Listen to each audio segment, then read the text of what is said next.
सगळे प्रेझेंटेशन जे चालू आहेत ते गर्दीवरून हे लक्षात येतं आहे की दृश्यम मूवीसारखं वाटतं आहे. पुढे काय होणार, अजून पुढे काय होणार, कारण सगळे या पद्धतीचे सगळे प्रेझेंटेशन्स आहेत. पुढचं प्रेझेंटेशन मी करण्यासाठी इन्व्हाइट करतो ॲलिगो होरायझन कंपनीला. जनरली करंट रोटा इम्प्रूव्ह करायचा म्हणजे जागा नवीन घ्या, मशिनरी नवीन घ्या किंवा CC वाढवा, या गोष्टी असतात. पण या कंपनीने करंट असेट मॅनेजमेंट करून त्यांचा रोटा कसा इम्प्रूव्ह केलेला आहे त्याच्याबद्दल मी त्यांना इन्व्हाइट करतो. Horizon team, thank you. नमस्कार मित्रांनो, माझं नाव Shekhar Pawar. ॲलिगो horizon private limited या कंपनीचं इंट्रोडक्शन तुमच्यासमोर सादर करतो आहे. आमची कंपनी 1997मध्ये डॉक्टर विवेक बाळासाहेब कापडनीस आणि चेतन विश्वास सोनवणे यांच्या प्रयत्नातून उभी राहिली. आमचे की प्रोडक्ट्स आहेत ॲग्रोकेमिकल्स, फर्टिलायझर्स आणि ॲनिमल न्यूट्रिशन फीड. आमचे मेजर प्रोडक्ट्स आहेत वॉटर सोल्युबल, NPK फर्टिलायझर आणि सल्फेट्स, जे आम्ही स्वतः मॅन्युफॅक्चरिंग करतो. आमचे की कस्टमर्स आणि सिगमेंट्स आमचा आहे B2B. ऑल ओव्हर इंडिया आम्ही B2B करतो. रिटेल सेक्शनमध्ये आम्ही केरळ आणि महाराष्ट्र हे 2 स्टेट करतो आणि एक्सपोर्टमध्ये आम्ही USA, दुबई आणि मोरोक्को या 3 कंट्रीजमध्ये एक्सपोर्ट करतो. त्याचसोबत TLCने दिलेल्या रोटा ह्या विषयावर मी आणि माझे काही सहकारी तुमच्यासमोर एक नाट्य सादर करत आहोत. धन्यवाद. ये कहानी सत्य घटना पर आधारित है. यदि ये कहानी किसी कंपनी के साथ मेल खा रही हो तो सावधान हो जाइए. अरे देवेश, काय झालं? का बरं टेन्शनमध्ये बसलायस?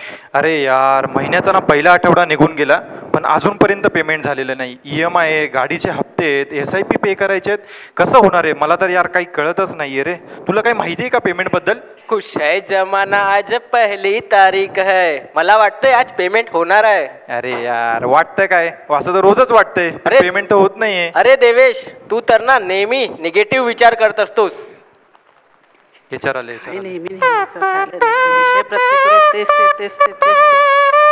बहारो फूल बरसाओ, मेरी सैलरी आई है, मेरी सैलरी आई है. अरे काय प्रत्येक वेळेस सॅलरी? यावेळेस सॅलरी नाही झालेली अजून आणि मॅनेजमेंटने सॅलरी होल्ड केलेली आहे. का? ते अकाउंटंट बसलेत, त्यांना विचारा. तिजोरी खळखळाट आहे भाऊ. अरे तिजोरी खळखळाट, हे माझ्या सप्लायरचे पेमेंट का बरं नाही झालेले अजून? अरे कहना क्या चाहते हो? साहेब किडन्या घ्या, किडन्या, पण फंड घेऊन. अरे असं कसं काय? मग पैसे गेले कुठं? पैसे नाही, मग पैसे गेले कुठे? अरे तू मला का बरं विचारतोय? सेल्सवाला तू आहे ना, तुझी रिकव्हरी कुठे आहे? रिकव्हरी? अहो तुम्ही ॲडव्हान्सवर ॲडव्हान्स वाटत सुटले. आम्ही रिकव्हरी करून करायची तरी किती? ये लो, अभी मैं पागल. नाही मैं पागल. नाही मैं पागल. बोलायचं नाही, कॉपी करायची नाही. चूक केली असेल ती मान्य करा. मान्य करा, चुका सुधरत जा. तुम्ही चुकलेले, मान्य करा चुका. तुमच्या चुका तुम्ही मान्य करत नाही. मान्य करा तुमच्या चुका, मान्य करा. कस काय चुका मान्य करा? अरे बापरे.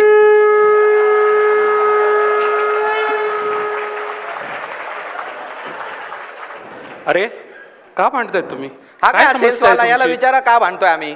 अकाउंट वाले पेमेंट काढत नाही. मला तर वाटतं हेच नाटक करताय. तुमच्या चुकीचं कापर आमच्यावर फोडायचं नाही. अरे चूक तुमची आहे. तुम्हाला फंड रोटेशन का जमलं नाही? तुमची चूक आहे. अरे चुका नाही, तुमची तुमची तुम्ही चूक आहे. रिकव्हरी करा. याच्यावरनी पण चुका माणसं मान्य आणायला ऍडव्हान्स पाहिजे. देऊ नका. Advance तुम्ही वाटत का सुद्धा. ऍडव्हान्स देता एवढे? काय पैसे नाहीत तर पैसे गेले कुठे? नो मनी. मनी तानातानी.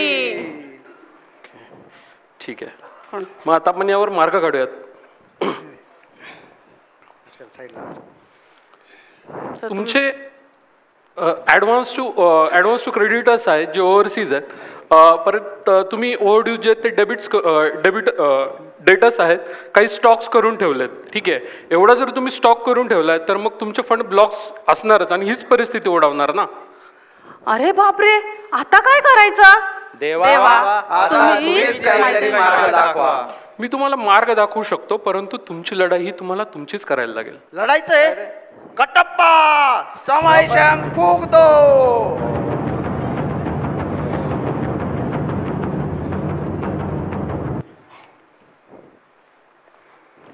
तर मित्रांनो, आपण बघितलं कुठल्याही सिस्टीमचा वापर न करता फक्त काम करत राहिलो तर आपल्याला कशा कशा अडचणींना सामोरे जावं लागते. कोणताच व्यक्ती स्वतःवर जबाबदारी घेत नाही. त्याच्यासाठी आम्ही रोटा इम्प्लिमेंट केलं आणि रोटा इम्प्लिमेंट करून आम्ही आमच्या सुधारणेतून समृद्धीकडे जाण्याचा मार्ग कसा मोकळा केला हे आपण पुढे स्लाइडच्या स्वरूपात बघतोय.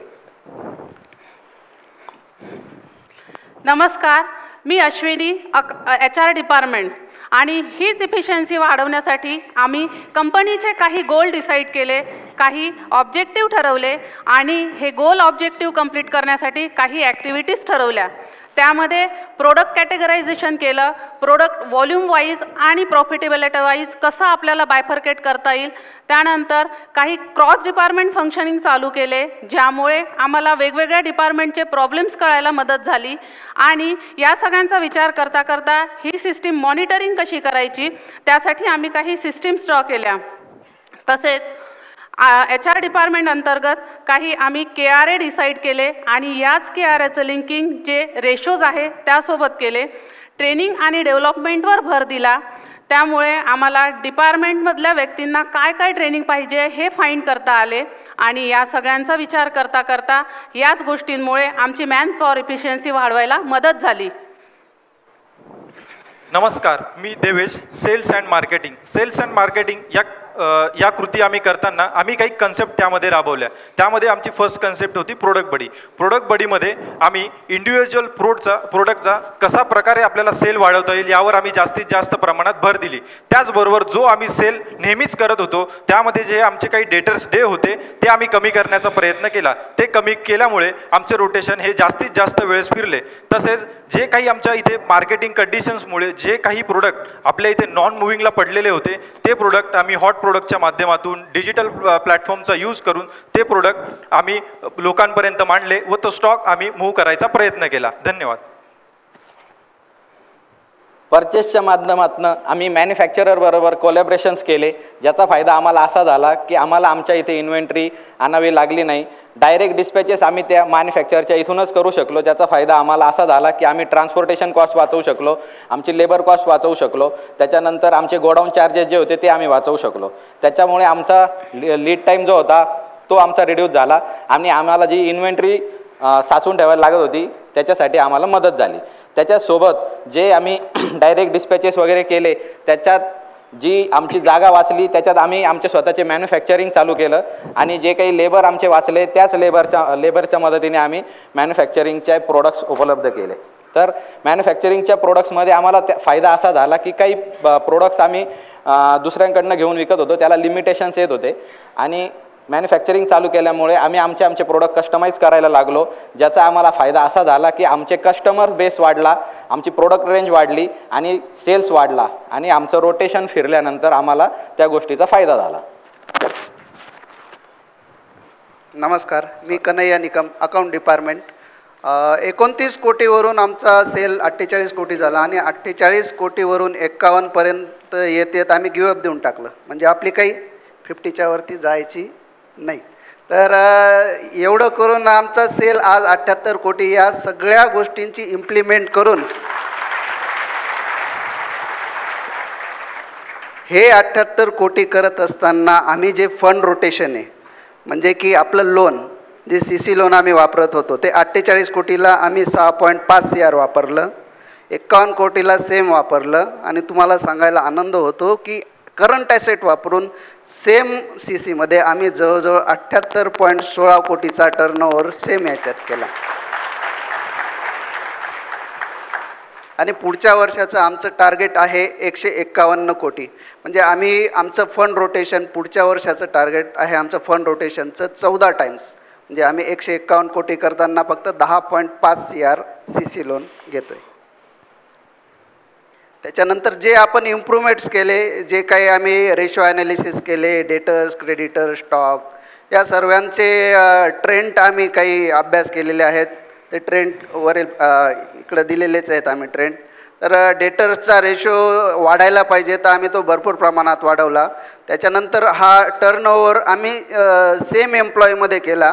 जे आमचे 48 कोटीला होते 51 कोटीला होते त्याच एम्प्लॉई तेच सगळं आपण आम्ही 78 कोटीपर्यंत भिडलो. त्याचा परिणाम असा झाला की आपला ग्रॉस प्रॉफिट आणि नेट प्रॉफिट हा वाढलेला आहे. म्हणजे आमचा 2023-24 मधला जो नेट प्रॉफिट होता तो 7.19 होता.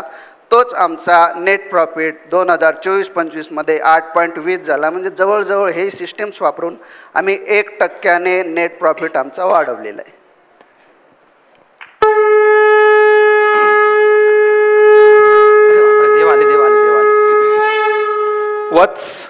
तुम्ही तुमचे कर्म अतिशय योग्य पद्धतीने केले, त्याचे फळ तुम्हाला मिळाले. यापुढे तुम्हाला कोणतीही अडचण येणार नाही. तथास्तु. धन्यवाद देवा. तुम्ही रोटा नावाचे शस्त्र देऊन आमचे रेशो सुधारायला मदत केली. सर्वे भवन्तु सुखिनः. धन्यवाद. धन्यवाद. तुम्ही चला. खूप छान टीम हेलिगो होरायझन. काही प्रश्न आलेले आहेत. आज श्रीकृष्ण फार वेगळेच आहेत. म्हणजे कापडनीस सर काय करतील. मी त्यांना आधी म्हणालो तुमचे बाकीचे कपडे तुम्ही घरीच विसरले वाटतं. ते म्हणे नाही नाही असंच आहे. कॉर्पोरेट कृष्ण. कापडनीस सर कुठे आहेत ना? हा आहेत इकडे. प्रश्न आला तुमच्यासाठी की जनरली बिझनेस वाढवायचा म्हटलं की पहिलं टीम सांगते की कॅश क्रेडिट वाढवा, CC लिमिट तुम्ही वाढवून घ्या सर, मग आपण जास्तीत जास्त क्रेडिट देऊ शकू जेणेकरून मग जास्तीत जास्त बिझनेस येऊ शकेल. हे एक सिम्पल ट्रेडिंग असो, सर्व्हिस असो, मॅन्युफॅक्चरिंग असो, एक थंब रूल असतो की उधारी जास्त द्यायची, मग बिझनेस समोरचा तर असंही देणारच आहे. पण तुम्ही ते न करता त्याच कॅश क्रेडिटमध्ये तुमचा बिझनेस कसा काय वाढवलात? कसं असतं, प्रत्येक डिपार्टमेंटमध्ये फंड ब्लॉकेज असतात. आम्ही ते फंड ब्लॉकेज शोधायला सुरुवात केली. म्हणजे सुरुवातीला आम्ही जेव्हा डेटर्सचं शोधायला पाहिलं तर आमचं डेटर्स डे जवळजवळ 57वर जात होते. त्याच्यानंतर आम्ही जेव्हा ग्रोथ करायला गेलो तेव्हा तेच डेटर्स डेज आमचे 42वर आलेले आहेत. हा फंड्स आपल्याला युटिलाइजला उपयोगी पडला. त्याच्यानंतर छोट्या छोट्या गोष्टी आहेत. उदाहरण द्यायचं झालं तर आता क्रेडिटर्सला आमचे परचेसवाले ₹1 स्वस्त घेऊन शाबासकी घेत होते.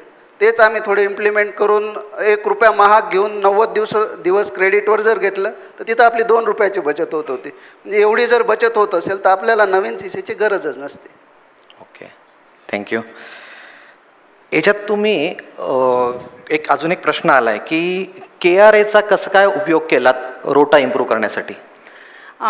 जसं अकाउंट डिपार्टमेंटनी आधीच सांगितले, प्रत्येक डिपार्टमेंटमध्ये काही फंड ब्लॉकेज असतात.